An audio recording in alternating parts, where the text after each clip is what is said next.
Hi, my name is Eliana, and today I'm going to be explaining what rape culture is and then talking about how it is perpetuated in the movie 500 Days of Summer and why the relationship dynamic displayed in that movie is problematic. So to begin, what is rape culture? Well, we know that every 68 seconds, another person is sexually assaulted. We also know that 8 out of 10 of those people who are sexually assaulted are assaulted by someone who they know personally. And we also know that over 2 out of 3 of assaults go unreported. And while at first and second and third glance, these statistics can be really frustrating, they actually make a lot of sense when put into the context of rape culture. So, what is rape culture? Rape culture is essentially our culture. A rape culture is a culture in which sexual violence is treated as the norm and victims are blamed for their own assaults. And it's not just about sexual violence itself, it's also about the cultural norms and institutions that validate and uphold it.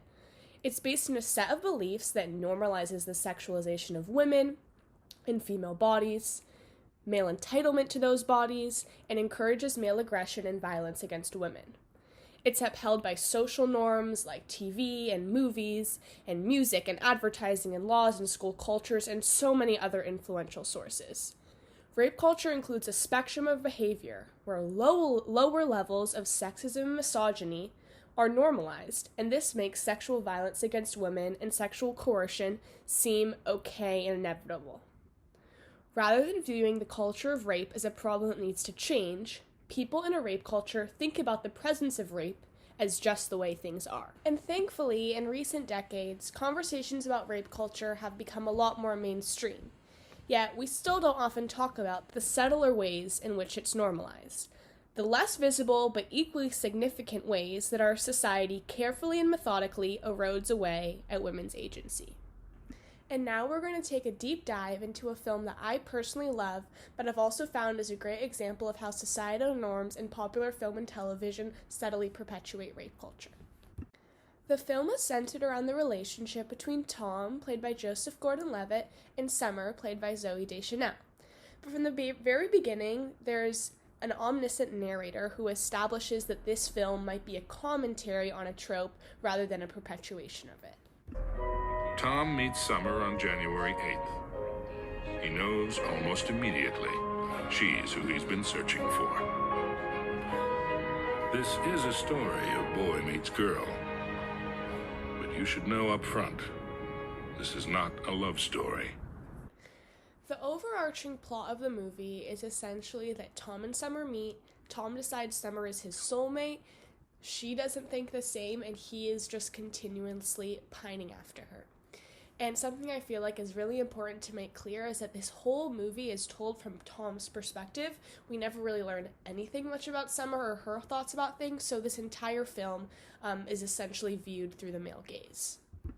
And I think the film was really intentional about analyzing the male gaze and showing how surface level it can be and how the objectification of women really plays into it by the way that Summer is described by both the narrator and by Tom. Let's compare. Summer Finn was a woman. Height, average. Weight, average. Shoe size, slightly above average. For all intents and purposes, Summer Finn, just another girl. I don't know, man. I think it's official. I'm in love with Summer. I love her smile. I love her hair. I love her knees. I love this heart-shaped birthmark she has on her neck. I love the way she sometimes licks her lips before she talks. I love the sound of her laugh. I love the way she looks when she's sleeping. In both of these descriptions of Summer, she's described as a body, a beautiful body, but just a body. In the video of her, everything is super sexual, and it seems like all the things he loves about her are really superficial. And I would like to add that this is the only time he really explains the reasons that he loves her. He decides this woman is his soulmate without ever having spoken to her, purely just on how she looks. And the fact that he has kind of objectified Summer and is viewing her in this weird kind of misogynistic light is really reinforced when we see the ways that he speaks about her behind her back when he thinks that she isn't interested in him. So there we are. 9 more floors to write, just me and her. Hey, Summer. Hi. How's your weekend? It was good. Can you believe that shit? I'm sorry, what shit? I think I missed something. She said it was good, emphasis on the good. She basically said she spent the weekend having sex with some guy she met at the gym. Skank, whatever. I'm over it. What the hell is wrong with you? And the problem of being in love with someone in a solely superficial way is that you're not really taking the time to understand their wants and their needs. This is something that Summer clearly establishes very early on in their relationship. So you have a boyfriend? No, Why not? because I don't want one. Come on, I don't believe that. You don't believe that a woman could enjoy being free and independent? Are you a lesbian? No, I'm not a lesbian. I just don't feel comfortable being anyone's girlfriend. I don't actually feel comfortable being anyone's anything, you know? I think the way that Summer says this is really interesting. She doesn't just say she doesn't feel comfortable being someone's girlfriend. She doesn't feel comfortable being someone's anything, which implies that in the past she may have had relationships that were superficial, where men felt some sort of entitlement to her and her body, and that's not something she's looking for anymore. She wants to have a new life, a new career. And I'll add that at this point in the movie, Summer has just moved to the place where the movie is set. She started a new job with Tom that week. They've only just met, and she makes it really clear to him that she's trying to make new friends. Now, if you're Tom, if you're in love with someone, but you know that these are her boundaries that she's set, what's expected is that he respects those boundaries. Do you like me? Yeah.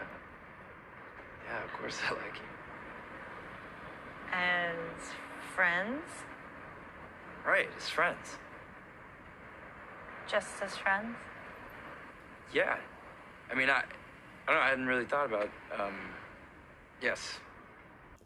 So we can see that Summer has established the boundary that she just wants to be friends, and Tom has allegedly confirmed that, although it's kind of clear to the audience that he does like her on another level.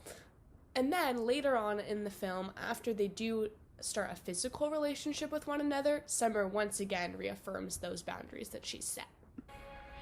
Hey, I just want to tell you that, I'm not really looking for anything serious.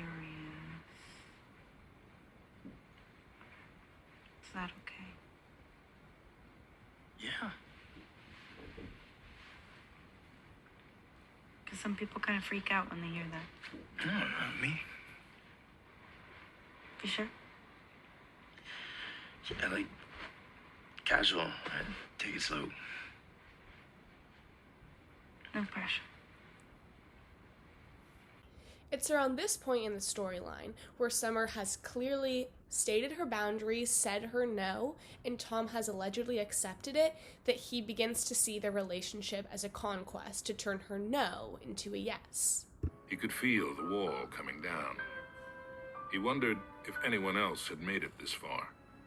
And as you might expect, tensions begin to arise in their relationship as Tom attempts to continue his conquest of turning Summer's no into a yes, and she continues to reaffirm her boundaries. This all kind of comes to a head at the climax of the movie. We're just... What? But just what? We're just... No, don't pull that with me. Don't even try to... This is not how you treat your friend. Kissing in the copy room, holding hands in IKEA, shower sex? Come on, friends my balls.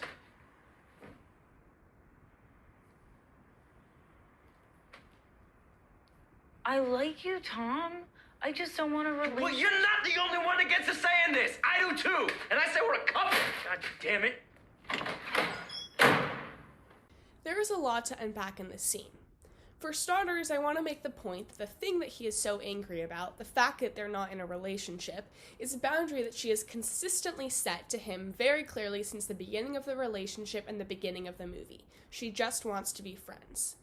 And as an audience, our first reaction might be to empathize with him, as he's feeling something that many people can relate to and something that society reinforces as a feeling that a lot of people, especially men, feel, which is the feeling of being led on, as being super unfair. The idea of being led on often fails to take account what the other person in the situation is feeling. It's important to take a step back and reframe this scene in the context of consent. Let's imagine that this is a discussion about whether or not they should have sex, rather than whether or not they should be in a relationship. Let's think about the examples of the coupley things that they do together that he is using as justification for why they should be in a relationship. Not to mention the fact that he's kind of slut-shaming her the entire time. Think of examples of things like holding hands in IKEA or sexual advances that she's accepted, and replace that in a sexual situation where someone might say, oh, well, we've kissed before, or even we've had sex before, you're just leading me on. But in a sexual situation, nothing qualifies as consent other than someone explicitly saying yes to the specific thing that the person is asking, in this context, having sex with them. Now, imagine that in the climax of the scene where he says, you are not the only one who has a say in this, I do too, and I say we're a couple, he says, you are not the only one who has a say in this, I do too, and I say we are having sex. If they were to proceed to have sex in the same way that Tom is trying to push Summer into a relationship, then that would be rape. And I think this scene and this whole movie is a really great example of something called the nice guy trope, which is seen in all sorts of movies, where it's a really similar story to Tom and Summer. There's a nice guy, he's trying to pursue this girl, she doesn't really want him, and he just is kind of pushing and pushing until she says yes. And in these movies, these men are always seen as super romantics and someone that the audience, especially young girls viewing it, idolize. But the reality is, if a man continues to pursue a woman after she's rejected him, that's not romantic. And if a man will not take no for an answer because he feels that something is meant to be, or that the woman is playing hard to get, or that women don't know a good thing when they see it, and they continue to persist after being turned down, that's not romantic, that is simply just rape culture. And it's not just rape culture, it's also just upholding a patriarchal and misogynistic society. When a man is pursuing a woman and won't take no for an answer, for whatever his reasons are, what he's really saying is, I'm a man and I know better than you, and he's sending the message out to women that his opinions and feelings or beliefs are more powerful or valuable than hers. From movies like this, we as a society learn that at the end of the day, men know what's best for women. And we also learn that no doesn't mean no. No means keep pushing until she says yes. So while small examples like this in movies where it's not really shown in the context of sex may seem unproblematic, they're actually perpetuating an idea of male entitlement to women's bodies that's really, really dangerous. Something that I have personally found concerning about the movie 500 Days of Summer is how audiences have reacted to it. A really common response that people have had is that Summer is the villain and that they relate to the character Tom, and they see where he's coming from, which means they completely miss the whole commentary that the movie was trying to make. To close this video, I'm going to leave you all with a quote from Joseph Gordon-Levitt where he talks about how he feels the movie should be perceived. The 500 Days of Summer attitude of he wants you so bad may seem attractive to some men and women, especially younger ones, but I would encourage anyone who has a crush on my character to watch it again and examine how selfish he is. He develops a mildly delusional obsession over a girl whom he projects all these fantasies. He thinks that she'll give his life meaning because he doesn't care about much else going on in his life. A lot of boys and girls think their lives will have meaning if they have a partner who wants nothing else in life but them. But that's not healthy. That's falling in love with the idea of a person and not the actual person. Thank you.